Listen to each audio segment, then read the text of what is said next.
Hello दोस्तों, मेरा नाम है कमल जोशी। दोस्तों, आज बात करेंगे वेरिएबल फ्रीक्वेंसी ड्राइव में किस तरीके से इंटरनल ऑपरेशन होता है।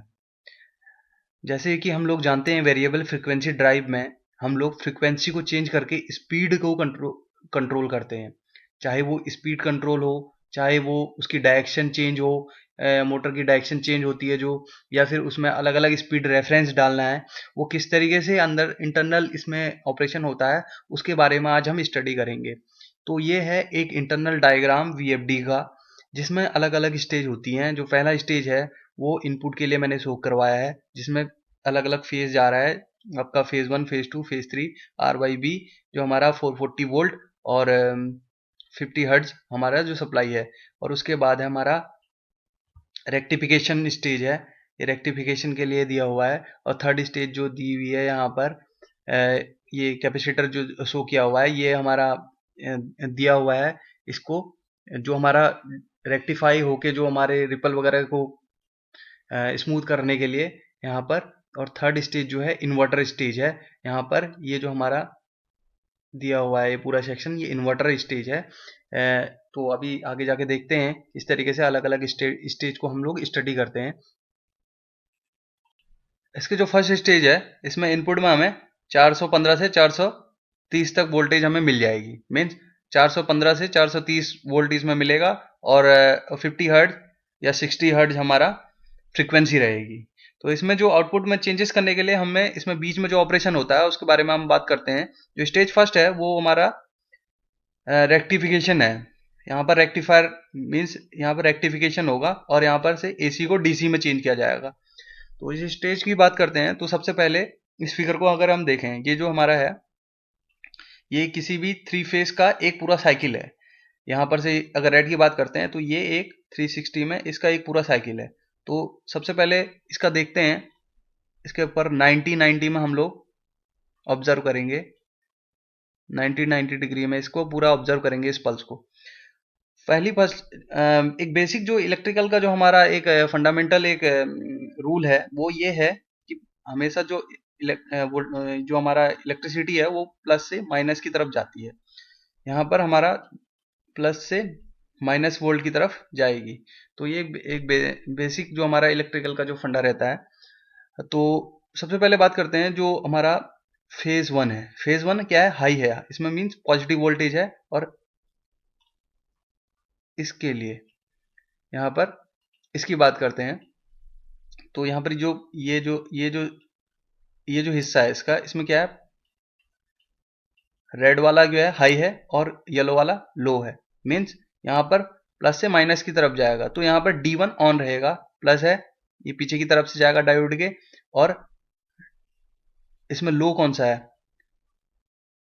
Yellow face. मीन्स D1 और यहाँ से होता हुआ D6 से होते हुए यहाँ से, क्योंकि ये यहाँ से तो जाएगा नहीं, ये निगेटिव है डायोड में, पीछे की तरफ से जाएगा।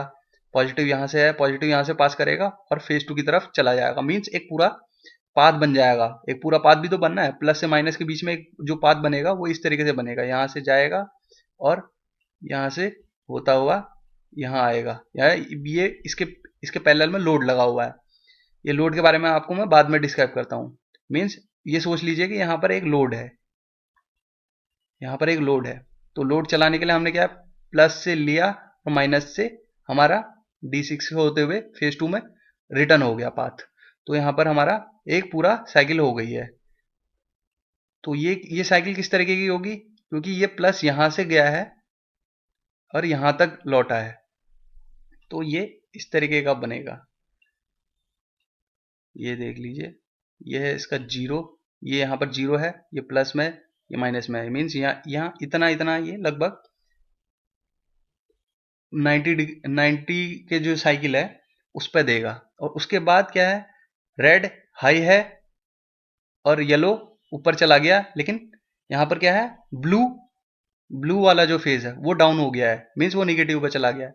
तो फेज 1 और फेज 3 हमें मिलेगा। D1 ऑन रहेगा और D2 से हमारी रिटर्न मिलेगी। तो ये इस तरीके से थोड़ा नीचे जाएगा, लेकिन फिर उसके बाद फिर ऊपर हो जाएगा। तो उसके बाद रेड नीचे चला गया, येलो है और ब्लू है। मीन्स D3 से हमारा पाथ बनेगा और ब्लू से येलो और ब्लू D2 से हमारा रिटर्न हो जाएगा। तो ये भी एक तरीके का इस तरीके का पाथ देगा। तो ये पूरे 360 में पॉजिटिव वहां पर हमें वोल्टेज मिल जाएगी, मतलब ये हाई रहेगा, इस तरीके का पल्स मिलेगा। पर हमें क्या है, ये जो रेक्टिफिकेशन है ये हमारा, इसके बाद हमें परफेक्ट डीसी चाहिए। हमें पूरा क्या है, परफेक्ट डीसी नहीं मिल रहा है, पर हमें एक स्ट्रेट लाइन चाहिए। तो स्ट्रेट लाइन के लिए हमें क्या चाहिए होगा, इसमें हम लोग लाइन फिल्टर और एक इंडक्टर भी लगा देते हैं। यहाँ पर लाइन इंडक्टर लगा देते हैं और एक कैपेसिटर लगा देते हैं। कैपेसिटर क्या करता है, जब ये हाई हो जाता है तब स्टोर चार्ज करता है, और जब ये लो हो रहा है तो उसे अपना डिस्चार्ज होता है। तो ये क्या है, एक स्ट्रेट लाइन देगा हमें। मीन्स यहाँ पर हमें एक स्ट्रेट लाइन मिलेगी। अगर सीआरओ में आप देखेंगे तो ये एक स्ट्रेट लाइन मिलेगी। यहाँ पर प्लस हाई जो मिलेगा, हाई मिलेगा हमें, पूरा जो हमारा जो वोल्टेज आएगा पूरा हाई मिलेगा। मीन्स यहाँ पर हमें एक परफेक्ट डीसी मिलेगा आउटपुट में इस फिल्टर वाले सेक्शन से। अब ये परफेक्ट जो डीसी है ये उसके बाद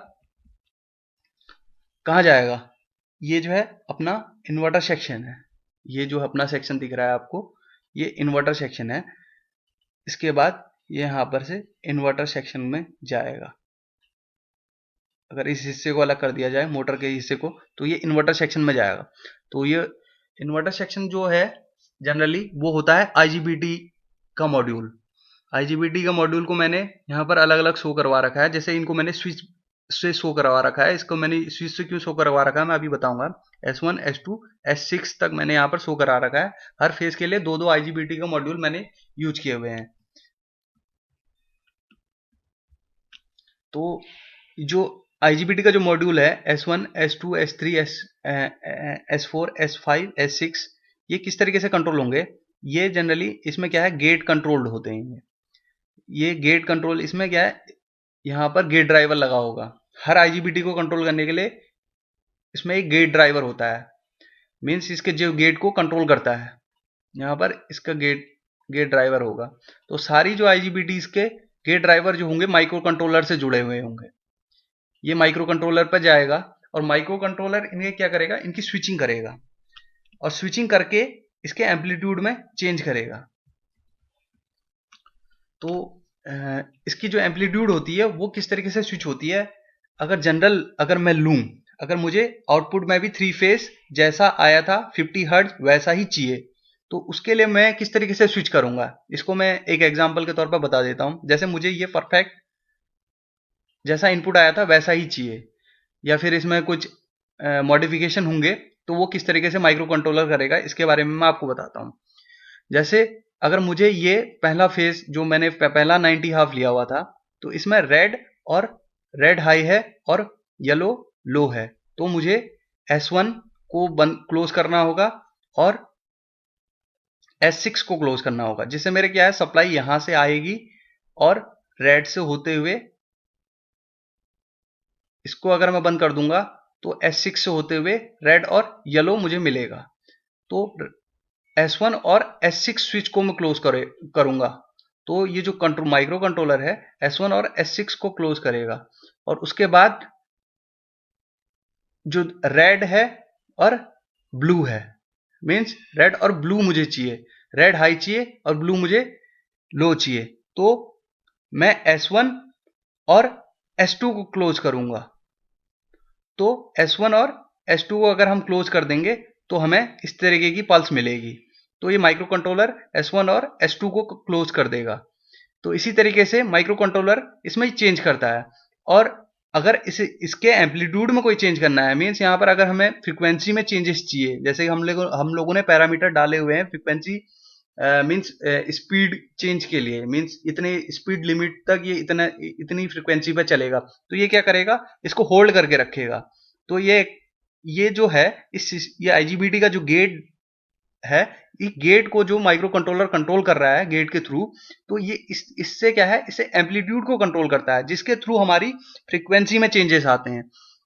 फ्रीक्वेंसी चेंज होगी तो हमारा क्या है, स्पीड चेंज होगी। मीन्स ये सिंपल सा फॉर्मूला है। तो दोस्तों जो स्पीड का जो फॉर्मूला है N = 120F/P, जहां पर 120 जो हमारा फिक्स है और पी जो हमारी है वेरिएबल वैल्यू है, और पी जो है वो भी फिक्स रहेगा। पी इजिकल टू जो होता है पोल होता है number of poles of motor. Motor के पोल तो चेंज होंगे नहीं, और जो फ्रिक्वेंसी है वो वेरिएबल है, वो माइक्रो कंट्रोलर के थ्रू हमारी जो आईजीबीटी मॉड्यूल है उसके थ्रू हमारी कंट्रोल होगी। तो जितनी हमारी फ्रीक्वेंसी ज़्यादा होगी उतनी हमारी स्पीड होगी, और जितनी कम फ्रीक्वेंसी होगी उतनी कम स्पीड होगी। तो दोस्तों ये था वर्किंग जो इसके अंदर इंटरनल जो ऑपरेशन होता है वीएफडी के अंदर। तो दोस्तों अगर आपको ज़रा सा भी इसमें कुछ सीखने को मिला तो लाइक और सब्सक्राइब जरूर कीजिएगा। थैंक यू दोस्तों।